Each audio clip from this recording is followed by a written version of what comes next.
Hi, everyone. I'm George Christie with the Wine Industry Network, and I want to welcome you to episode 4 of the WIN Educational Webinar Series. Now, today we have a very special guest moderator, Sandra Hess, founder of DTC Wine Workshop. Sandra, welcome, and thank you so much for being with us today. There we go. Thank you for having me, George. Glad to be here. Great. I also want to introduce our panelists, Scott Klann, Andrea Myers, and Brendan Finley, and welcome and thank you all for being with us today as well. Thanks for having us. Thanks for having us. Yeah, thanks for having us. So we're going to learn a little bit more about Scott, Andrea, and Brendan when we get into the presentation. But before we get started, I thought I'd share a little bit of background on how this particular session came about. Sandra and I were talking, it was probably early April, and getting into a lot of discussion around all the webinars, the virtual tastings that were going on. And I asked Sandra if she would consider putting together a session just really focused on best practices. And she said to me, George, I think we can do a little bit better than that. She said, why don't you schedule the session a couple months from now, and in between now and then, I'll put together a case study and really take a true look at what the ROI is for these virtual programs for the wineries that are producing them. And obviously, I love the idea. Of case studies and migrating the conversation away from the theoretical into reality. And so here we are. For everyone watching, thank you so much for your time. I know how busy everyone is. This is a great session. There are going to be some really strong takeaways that I think you can bring back to your wineries right away and begin to implement and see the impact almost immediately. So thank you for being with us. You're going to enjoy this session. Sandra and the gang, thanks again. I'm going to join the audience and let you guys take it from here. Thank you, George. Excited to be here with you all today as we dig into the ROI of virtual winery experiences. And I have the pleasure of introducing a fine lineup of panelists today. Let's go ahead and start with some quick introductions. For those of you I have not had a chance to meet yet, launched DTC Wine Workshops here in 2013. Excited to now represent and serve clients all over the nation, Canada and Australia. So enough about me. You'll find a bunch of resources on my website as well as dig into who my consulting team is as you have time. Today, we're going to get right into following up introductions with the problem and solutions that we've been able to uncover during pandemic. These three fine folks are going to present their case studies.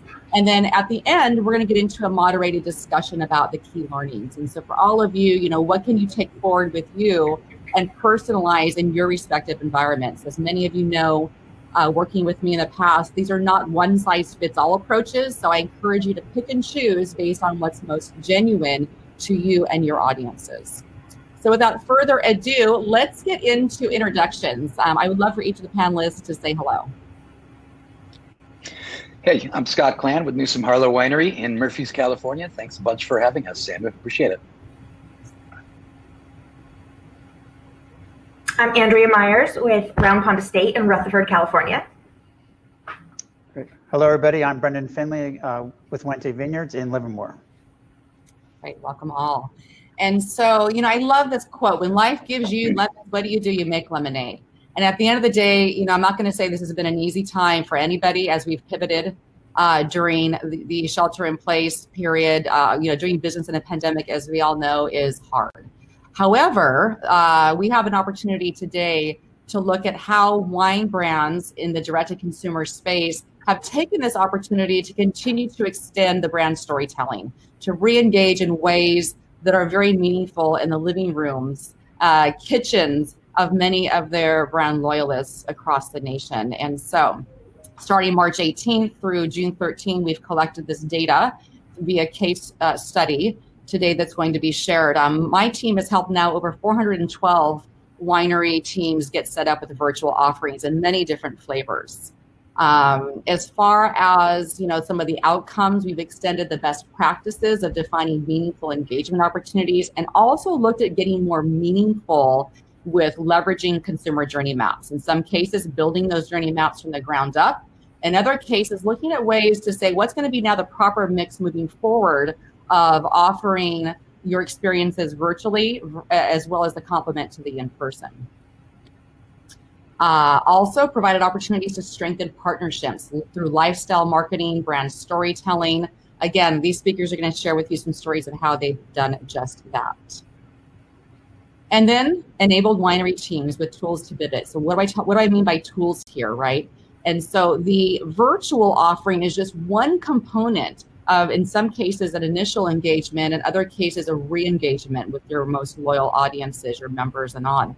And so how to package, how to bundle kits, virtual experiences, offerings in ways that are meaningful to a variety of audiences. Very nice complement to what we're seeing happen now with our telesales programs as well. A variety of experiences we've helped kicked off, everything from gardening and wine to, cheese and beekeeping, hands-on. We've done things with families, we've done things with friends. It's been a really fun time to see, barbecues out in the vineyards, all that good stuff. So my friends over here in Colorado, a couple there having a good time with what they're doing. And so not all one size fits all. I get a lot of different flavors. As many of you know, I start all of my programs with this quote from the late Maya Angelou. And this is it. This is key to why we are doing what we're doing here in DTC. When we think about the virtual offerings, this is not a stopgap measure. We all know, I think for those of you who've invested time, and finance people in this program, this is going to be an ongoing part of your direct-to-consumer strategic plan. Success that we've seen already in a test fashion the last 3 months has been phenomenal, not only from a revenue growth perspective, but the ability to inspire, to make people feel excited about connecting with a wine brand like art. When you get to that point as a key brand differentiator where wine starts to feel like art, the friendships that you're continuing or cultivating in some cases continue to feel like family, you're golden. And we all know there's a lot of great wine today at Safeway and the shelves of Costco, but this is true to every touch point on the consumer side, and that is, how does your brand today make your loyalists feel or inspire even new consumers coming in to your virtual experiences? So today, as you've heard, we've got a great lineup of speakers representing 3 very different environments. Scott Klann, winemaker and owner of Newsome Harlow, wines in Calaveras wine countries, the Sierra Foothills wine region, represents a small family-owned brand. Then we've got Andrea Myers, the director of hospitality at Round Pond Estate in Rutherford, Napa Valley, more of a mid-size luxury brand with beautiful olive oil, factory, gardens, on and on, as we know there. And then Wente Vineyards, the beautiful Wente Vineyards brand out there in the Livermore Valley. A variety of tasting experiences, caves, food, golf. I mean, talk about complete luxury and lifestyle. And so I'm excited to kick off today's case study part of the presentation and turn it right over to Scott for his piece. Thank you, Scott. Thanks a bunch, Sandra. Appreciate it. Again, I'm happy to be here. Overview. Like everybody else, our tasting room closed on March 16th. And after a couple hours of panic, it was clear that panic wasn't going to get us through this. So we announced pretty quickly, 2 days later, that we were going to do a virtual tasting. And to be frank with you, I didn't know how we were going to do it. I didn't know what we were going to do. I just knew that we needed to get out in front of this thing and be early in adopting this attempt to reach out to our wine club members, our regular customers, our brand loyalists. So we announced it on the 18th that it was going to be on the 1st of April. I knew I needed to buy some time in order to figure out how to do what we were going to do. But on that first virtual tasting, we had over 150 people viewing live on Facebook, on Instagram, and also via our website. We host it as well on our website. And since then, more than 2,200 people have watched that first live video. As you would expect, over time it drops down a little bit, but we're still getting really fantastic responses on the virtual tastings. So it's weekly, right? And it's live on Facebook, Instagram, and nhvino.com. We have a page on the website, nhvino.com/watch. And we do it Wednesday, every Wednesday at 6 p.m. We've skipped 1 or 2, but it's been pretty consistent. In addition to that, on Fridays, I'm doing weekly interviews with local personas, innkeepers, winemakers, restaurateurs, marketers on Friday evenings. And then we've also done private tastings with members and their friends via Zoom, and we schedule those kind of on an as they come in basis. So yeah, we were unable to host guests in the tasting room, right, due to shelter in place. But again, from day one, I knew we needed to stay relevant with our brand loyalists. I knew we still needed to attempt to reach new audiences, and there was some. I'm very fortunate to have some fantastic people working for me. And when this thing went down and I started throwing out all these ideas, not one of them blinked. Everybody was, okay, what do we got to do on board? So this stuff can't be done without a small group of really smart and fearless people doing stuff. So I'm fortunate for that. So obviously we needed to transition to e-commerce and phone orders. We'd been pretty good in that sector to begin with, but we knew we needed to get better at it. And it's about moving wine, even for small wineries.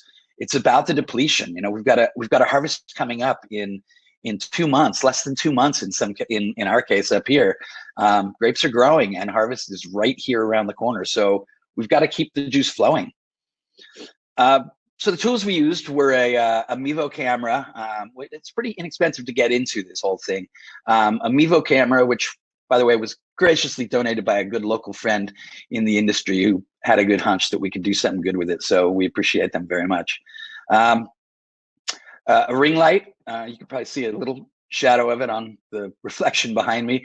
And we decided to connect the Mevo with a Vimeo premium account, which was the biggest expense in the whole thing. And that would allow us to, through that camera, broadcast to Facebook and to our website. And then we just added an iPhone for the Instagram account. So early on, it was important to not just stay relevant, but we needed to monetize all these efforts. So we decided on 3 packs, figuring 3 bottles of wine is not too much wine to open, especially considering you're going to open these wines and they're going to be okay to last for a couple days at your house. They'll be just fine. So we figured 3 bottles is a good amount for people to taste, and then they can enjoy them over the next couple of days. So we host it every Wednesday. It's myself and my daughter. It's super important to have energetic, engaging people doing this. If you don't have someone that's comfortable in front of a camera and that's engaging and comes up with ideas and thoughts on the fly and isn't afraid to speak them, then you're going to suffer if you don't have that. So you want to look for somebody in your organization that's very outgoing. Fortunately, my daughter is the apple that didn't fall far from the tree. So we've been having a great time together doing these online. So goals are always, we try to sell at least 43 packs each time around. And after 14 weeks, we've reached those sales goals 11 of the 14 weeks. Early results were up over 100 3-packs a week. So that was, the early success on this was what really fueled us and kept us going. But we're still beating those sales goals each week. Here's a shot of some of the simple images that we would put out in our emails. Another expense that I didn't factor in, we have a design company that we work with on a regular basis that's on retainer. So they help with a lot of things, a lot of these quick, putting together of these things. Here's a shot of my daughter and I on one of the early ones. And with the Mevo camera, you're able to put banners or bottom third notes and banners on there with information. And there's some links right here to some early tasting and more recent tasting. Some of the interviews that we've done, all of these are hosted on our Vimeo page as well. And then cooking classes, which my wife, who's a chef, would do occasionally from time to time. So only recently we've begun seeing interest wane a little bit, and we've had to get a little bit creative and work on solutions to get more interest in it. And we've done that with changing up. Early on, it was just our regular lineup of wines in some fashion. And we started doing verticals. We've started doing some library verticals, some blending lineups. That's really refreshed it a bit. And even a horizontal. We've recently done a horizontal where we took one of our favorite vineyards in the world, Shake Ridge Ranch in Amador County, and we tasted wines from Hatcher Winery here in Murphy's, Newsome Harlow, of course, and Yorba wines in Sutter Creek. Yorba is the home brand of Shake Ridge Ranch. So just trying to get creative to bring new things to our customers. We plug the virtual tastings pretty heavily via FB live posts and video embedded emails. We've moved to video for roughly 50% or more of all of our promotional communications. It's just been so much more effective that way. So what do our members get out of this? Our members get better pricing on all of this new world stuff. Also, they have the opportunity for us to put together the private Zoom tastings for them. So the bottom line, the total virtual tasting program income over 14 weeks is over $50,000. Additional sales related to shipping incentives.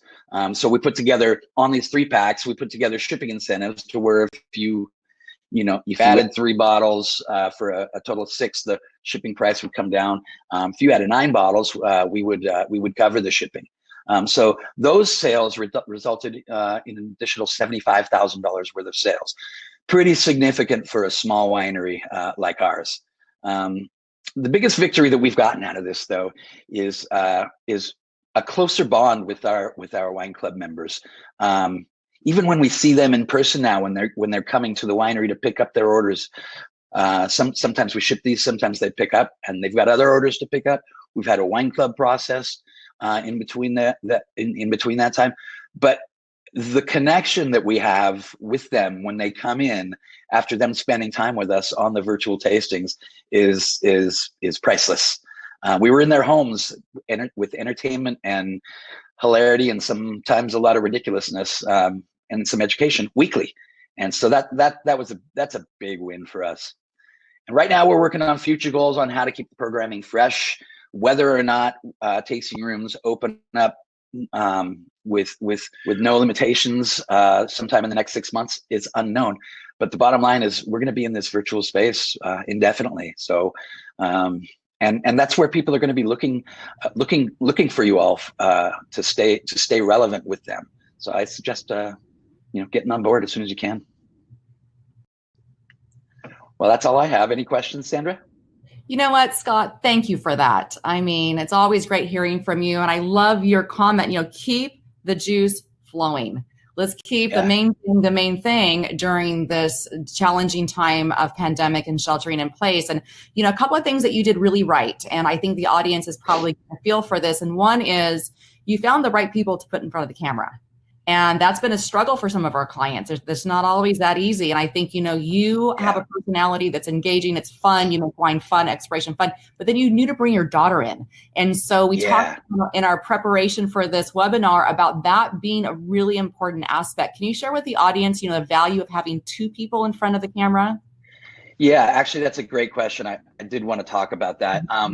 Boy, it certainly makes it a lot easier to get in front of the camera and to converse with each other and with your viewers if you've got someone with you. It's really difficult to be in front of the camera and try to follow questions that pop up via Facebook, try to get some new stuff to banter off of people. Otherwise, you just sit there for, even if it's only a split second here and there, you're trying to think of content.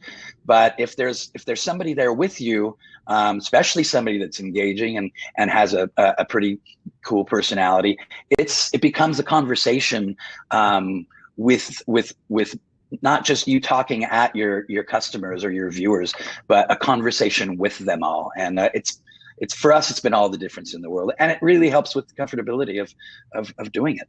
Yes, thank you for that. And many of our clients have gotten husband and wives together where obviously they're already sheltering in place, and it was just an easy thing to do. But seeing the father-daughter dynamic in your tastings and seeing the audience engage, But I think what also Sydney's bringing to the table is that young, fresh perspective and not being afraid to ask any question about whether it sounds stupid or not. And I think that's opening up also the audience to feel more comfortable asking questions.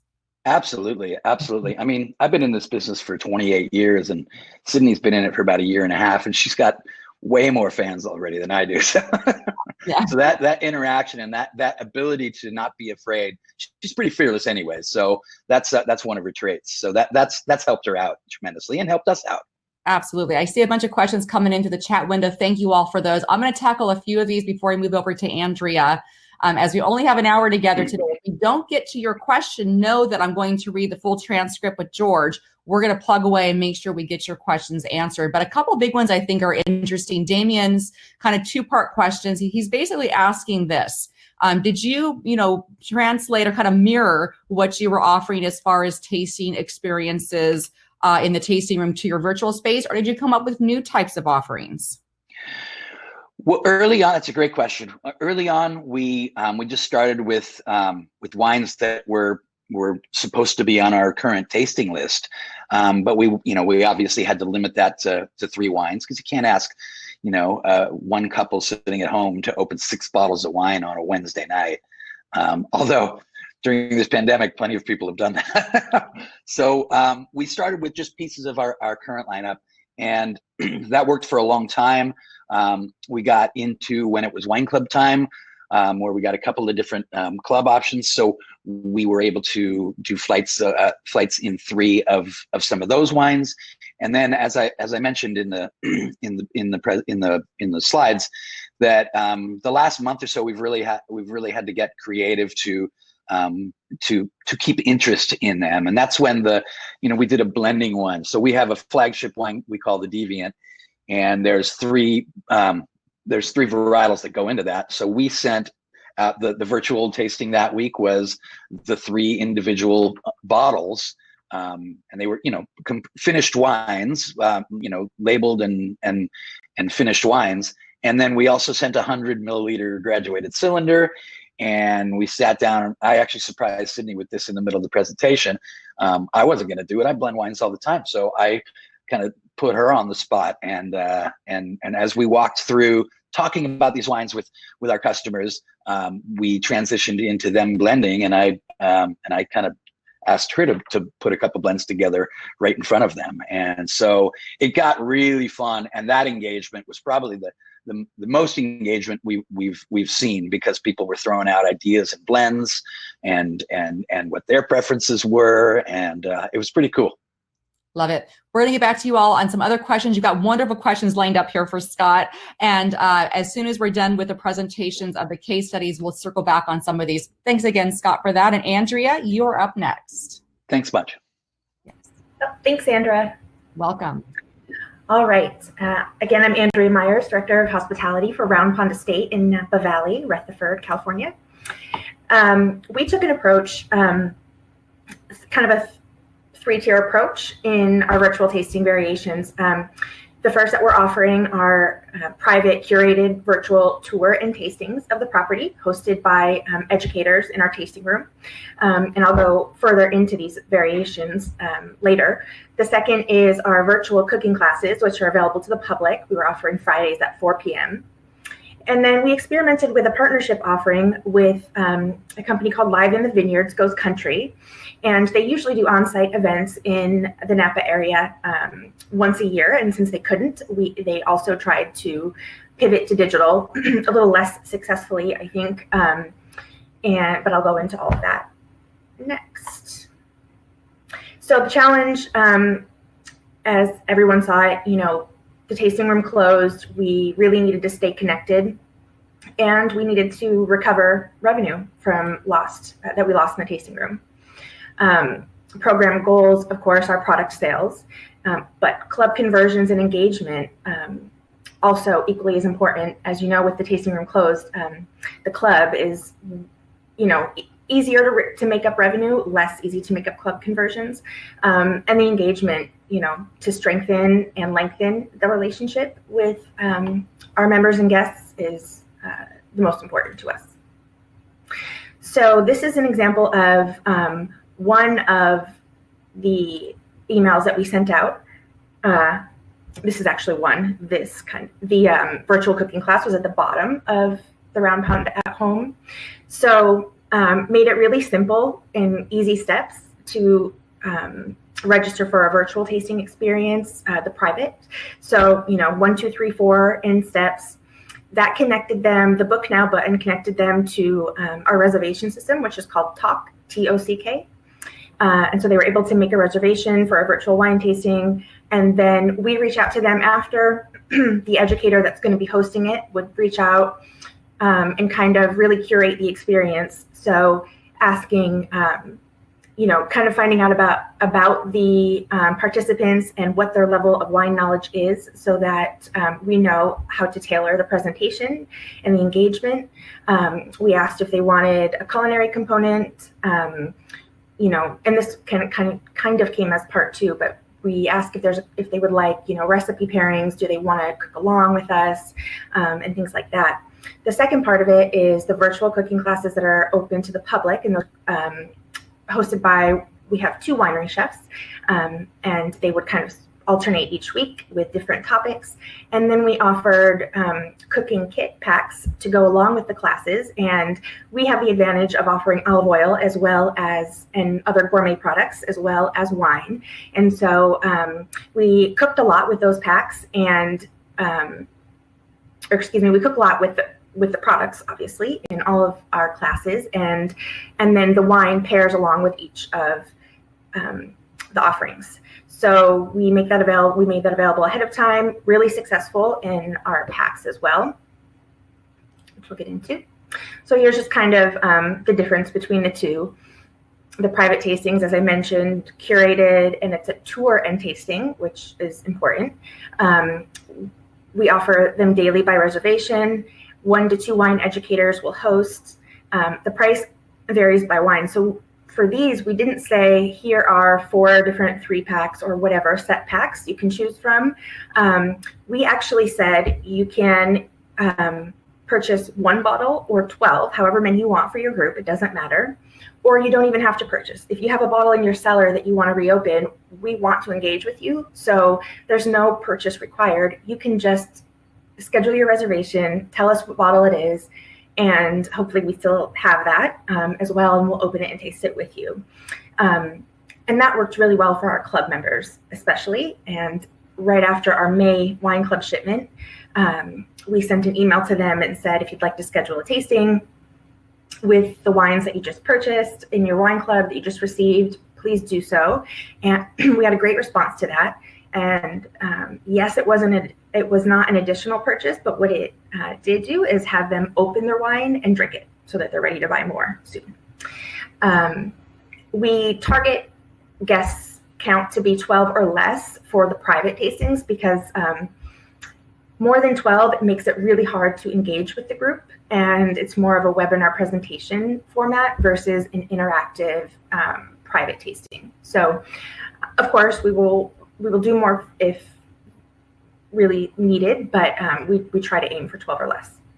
The sales strategy is, the tasting kit beforehand, or the wines, or however many wines they wanted to purchase, if they purchase. And then a post-tasting offer that we make available for 24 hours. So at the end of our private tasting, the educator will say, thank you for joining today. And for 24 hours, I'm going to extend, either complimentary shipping on any purchases, or we kind of experiment based on the group that's joining us, which we talk to ahead of time, and so we get an idea of what kind of connoisseurs they are, and kind of tailor the offer to each group based on that. The technology we use is just Zoom. It's $15 a month per account. There's obviously free accounts, but they only go to 40 minutes and limit the number of attendees. But $15 a month is definitely worth the extended time. So that's kind of the format of the private offerings. For public, again, it's a cooking class, incorporates our wine and gourmet products. We kept it on a schedule of Fridays at 4 p.m., hosted by a wine wine educator and one of our winery chefs. There's also a third person there, which we didn't often put on camera because we wanted to really show that we're distancing and not having too many people there. But there was somebody kind of behind the scenes reading questions that were coming in through Facebook and Instagram. It was really hard to have the educator do kind of engage with the chef, talk about the wine, and read the questions. So after our first session, we brought in a third person to help with that. These were complimentary, but we offered the cooking kits beforehand. And also what we saw was that during the sessions and right after, our e-com sales spiked. And, it's hard to say that it was driven directly from the cooking class, but it's at that time, it wasn't necessarily all of those products, but a lot of the things that we talked about were things being purchased. So we know that that it drove them to our website at a minimum. And then the technology we used was, we also used the Mevo camera, which is $350, Vimeo software as well, which is $900 for the year. We purchased Bluetooth speakers, and then we streamed to Facebook, Instagram, and YouTube. And so the total investment was $1,350 in technology. So some modifications that we added, and this is all in terms of the private tastings that we're doing. We added a second host. So when we started, we kind of sent an email thinking, is anyone going to even have interest in this? Are people going to want to purchase full-size bottles just to taste? We didn't know, so we kind of threw it out there, and once they started booking, we just went with it. And the wine educators, of course, do this daily in front of guests, not virtually, but they do it in front of them. So there really wasn't any training. They just kind of jumped on and did what they usually do in front of the guest. But what we did find is adding a second host, as Scott mentioned as well, really helped with engagement, especially in the one-on-one sessions, private sessions, where our guests were a little, they felt a little, some of them expressed some feeling uncomfortable in, they didn't know what it would feel like, and did they not have enough wine knowledge to join, and what it would be like. And once we started adding a second host, we saw the level of engagement increase significantly. And then it became really fun too, because then there was some banter between the two of them, and we kind of paired those that personalities match as well and complement each other. So we had great success there. We incorporated a tour of the property, which I think is probably what our guests love the most. We have 400 acres on our property.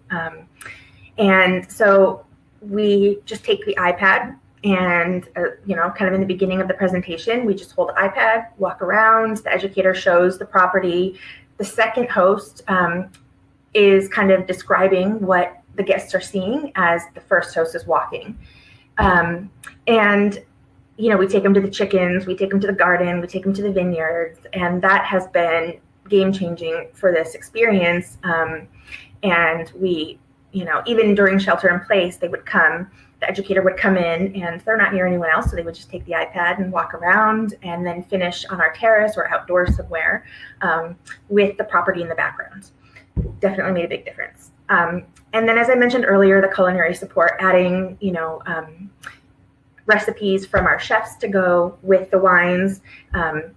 We offered, if they wanted to kind of cook along with us as well and morph it into less of a tasting, but more of a class in cooking and then pairing, which we've had a few people take us up on.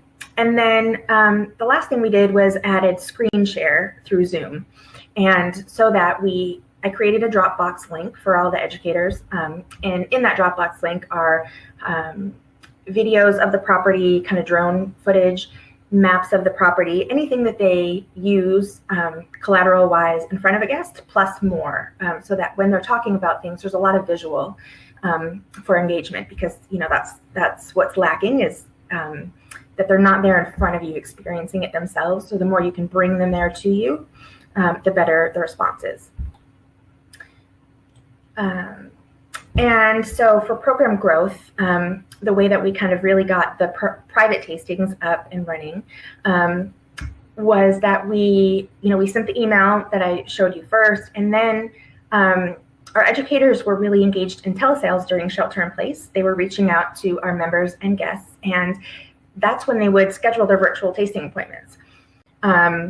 It was, especially when shelter in place first started, they were much more comfortable calling our guests and saying, do you want to schedule a virtual tasting with us? Rather than, do you want to buy some wine?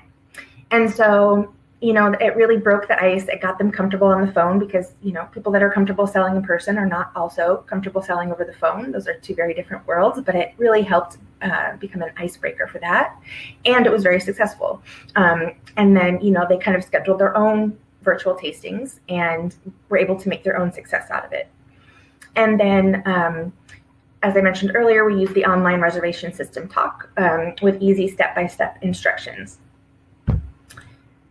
So our private virtual tasting results for a 60-day period, a total of about 80,000. So tasting kits, which are not necessarily kits, but just for lack of a better word, but the wine that was purchased ahead of time to taste has totaled 55,000 so far. We're at about 50 private virtual tastings to date. And the post-tasting sales with the 24-hour offer generated 23,000 so far, and 9 new club memberships, which to me is the biggest win of them all. So let's see. And as I mentioned earlier, the program costs $180 over those 60 days. I have 5 educators doing the tastings, $15 each for the monthly subscription. So it took 1 tasting to recoup those costs. For the public tasting results, we, over 6 classes, generated 15,000 in the cooking packs, and the post-sales, or post-class sales, which were harder to quantify, but I kind of just based on the numbers of things that the sales of products we discussed during the class that happened right after. So it's, probably much higher, but of what I can really correlate to it, 15,000. And the total virtual program cost over those 60 days is $1,350 for the technology. So our first class was right before Easter. We did an Easter meal prep class, and we sold 21 packs for $5,500. And so we also recovered our costs after this first class. And that's the end of mine. So thanks, Sandra. You have any questions?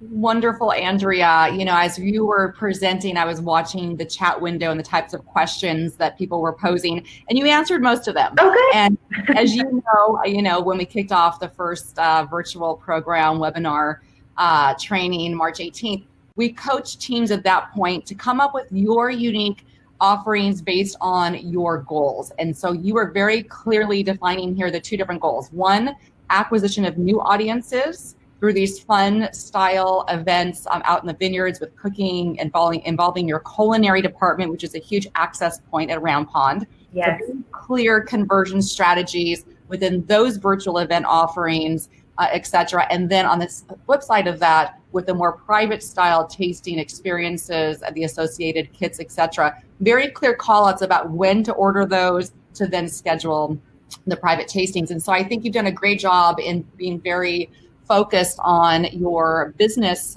initiatives, your business goals, and it's really paid off here, obviously, in the results.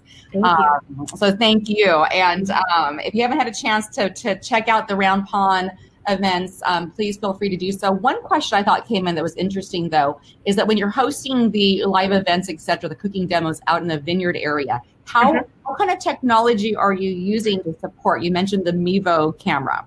Yes, that's a good question because, and to be fully transparent, we haven't gotten that part right yet. The Wi-Fi is still an issue every time when, we think we've got it covered and fixed. Something will always happen. So we do use the Mevo. We also used an iPhone as Scott does for the Instagram. And the camera itself is amazing. You can zoom in, you can kind of switch views and very seamlessly.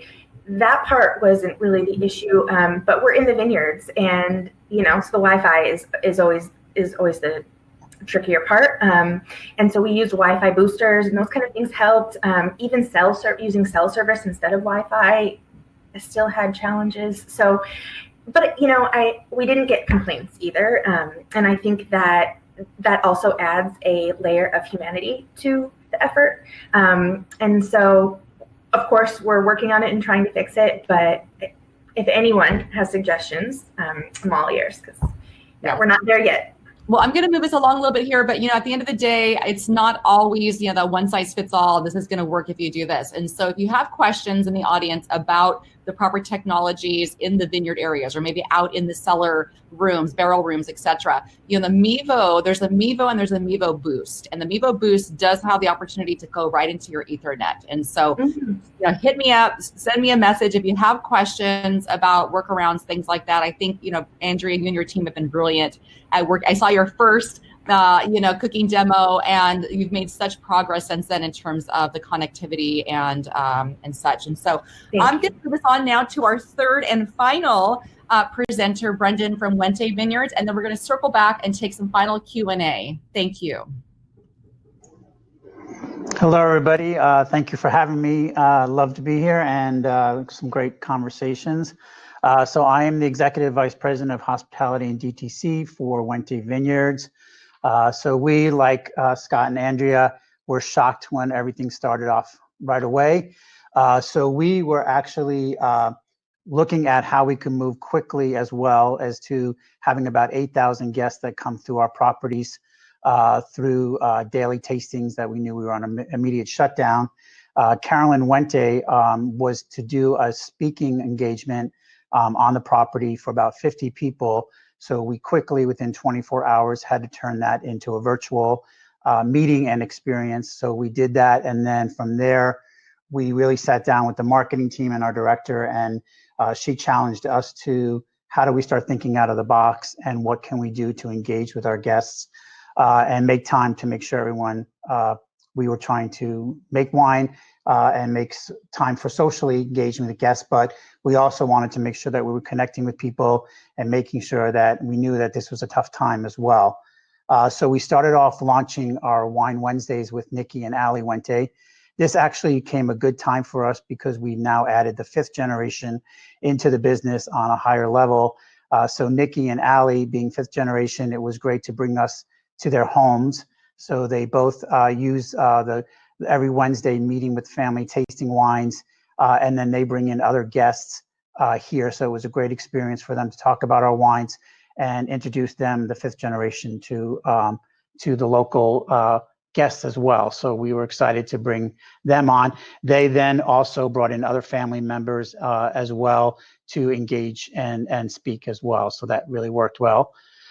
We also had a challenge overview that we really had quite a few groups, as we have a corporate business that we do on property with meetings and events, and we wanted to figure out how we could keep some of those groups still engaged with us and having their meetings. So we talked to them about how they were doing their virtual meetings, and if they would like us to join on and do a wine tasting experience that we were going to do on property as well. So we decided to meet with them and selected a few of those groups to do an engagement with our ambassadors and do a tasting experience after they were doing their Zoom meeting. We would add on and do that. So we selected 3 different packages that they could buy. We would ship the wine to all of the guests that were going to be on the call prior to, and they would be able to purchase the wine. And then we would have our educators for about a 45-minute to an hour after the meeting to do an engagement with the wine and experience.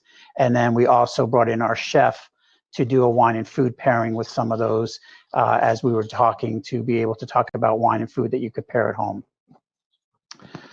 And then we also wanted to continue. We were about a week away from one of our wine dinners for our club members. So at Marriott as well, the team decided to turn that into a virtual tasting. So we sent the recipes quickly out. We delayed it a little bit for about 2 to 3 weeks and sent the club release wines out, and then also had a virtual experience where the guests could come on, do a dinner and taste the wines that they were just getting in their shipment. So we'd be able to tell them a little bit about the wines. So we started those as a club separation experience as well. And then our final one that we did was we looked at Alexa for a wine tasting experience. And the reason the team came up with this was we really wanted to, we felt that people were going to get Zoom to overload.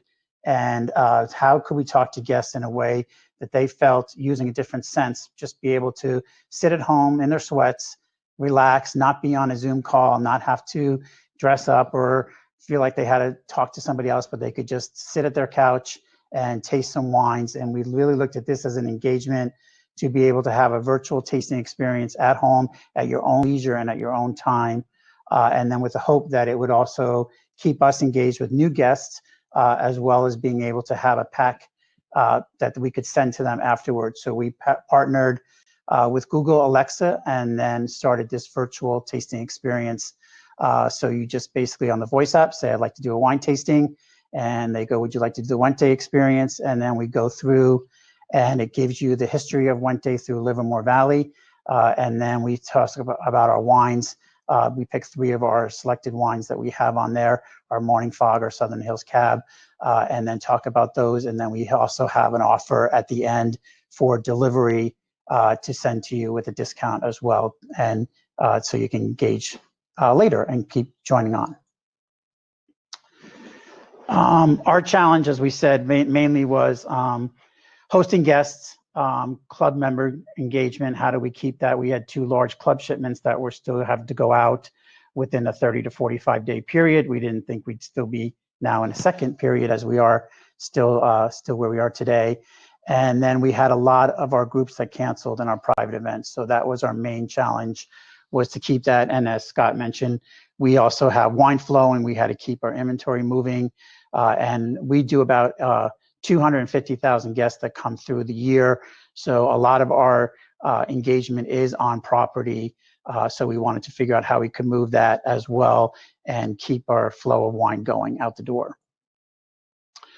We also had a large corporate business that we lost with all of our meeting and event space and our gatherings.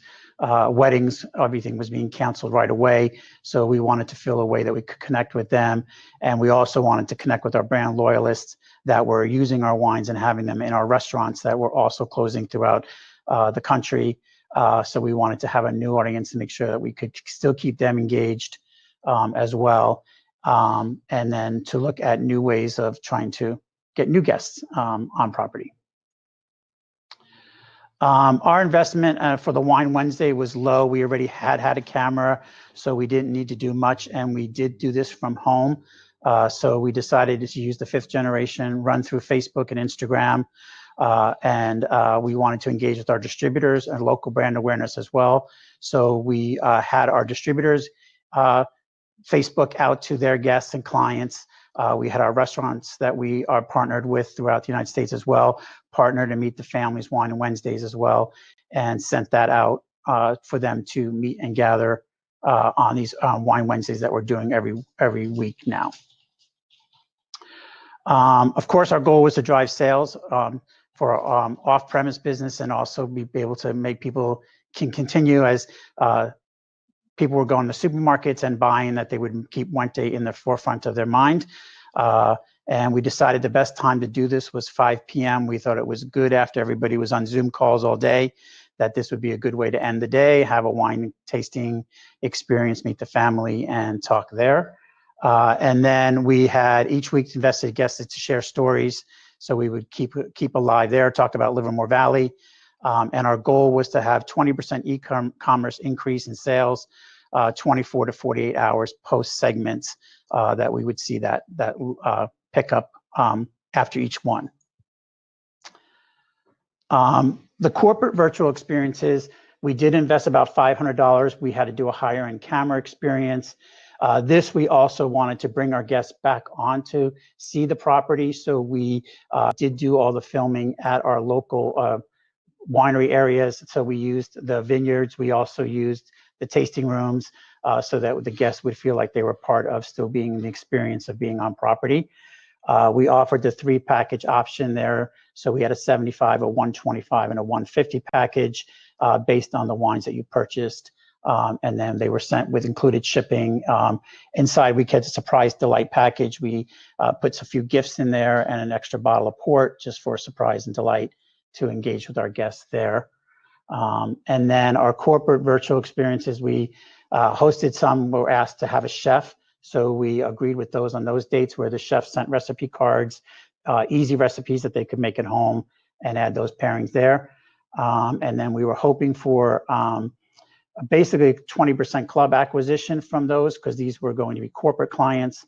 And we hoped that we would get about $100 post-purchase guests from each guest coming on.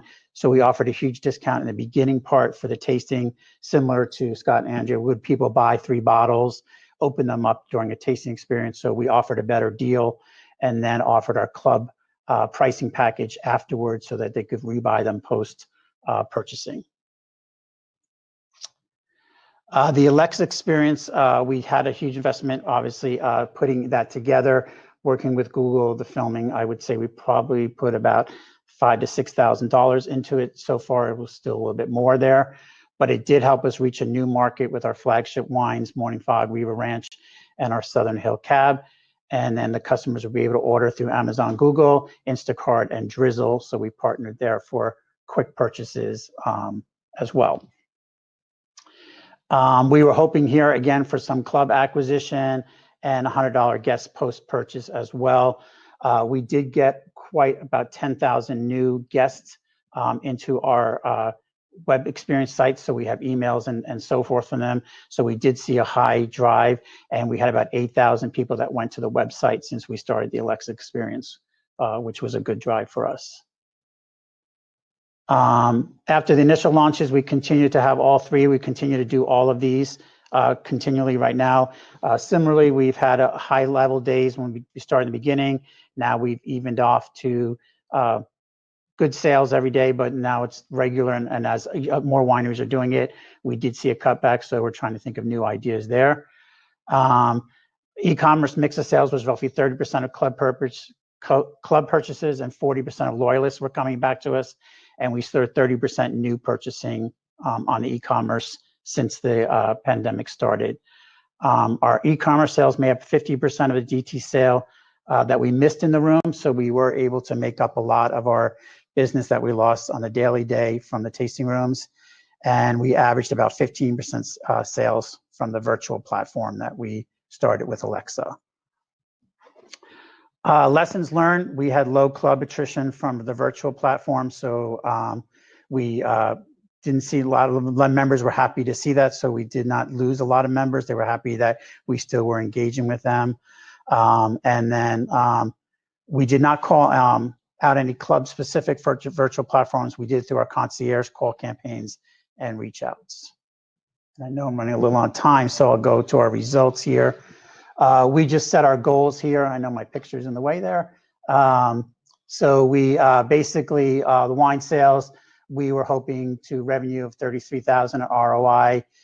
We had 6,690. I just did a 1 month to show there. 10% increase in sales.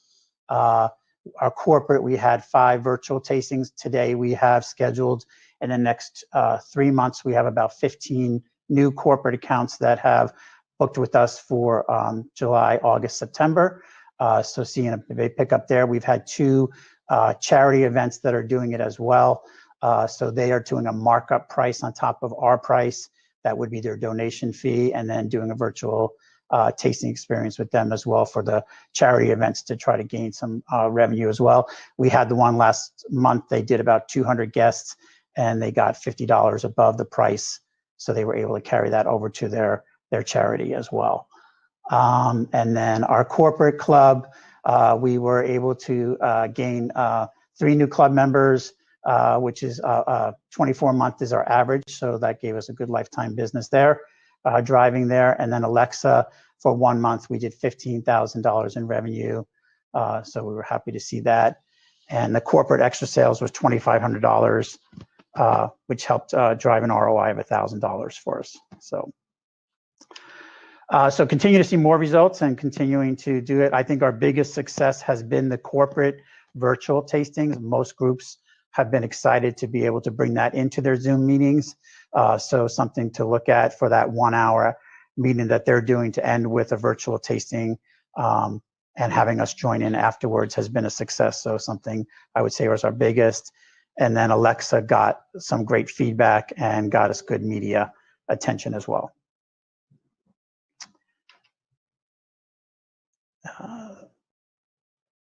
And then I will just quickly ROI, just continue to look at everything each month and making sure we're following through. I will give it back to you, Sandra. Thank you so much, Brendan. You know, it's refreshing for us all to hear 3 different perspectives. Obviously, very different business goals in terms of shape and size.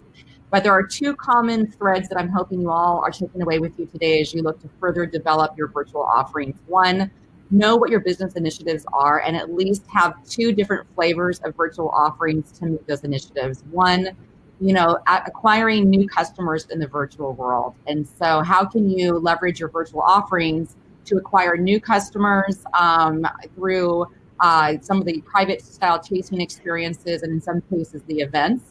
Also, how can you continue then to nurture the relationships and re-engage with your current club members and brand loyalists? And so very defined strategies when it comes to virtual offerings for each segment.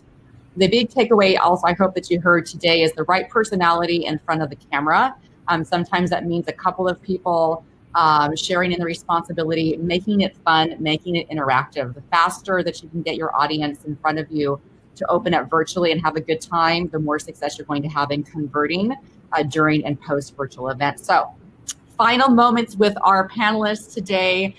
You know, something I think about also when we talk about words of wisdom and kind of what this means to the audience, you know, I think you all did a good job of being very focused with what you're offering, being educational about what is a virtual experience? How is it going to work? What do you need to do to prepare? You know, what's entailed? When do you need to order your kits to have them on time to have fun, right? So I think you did a lot of the right things that way.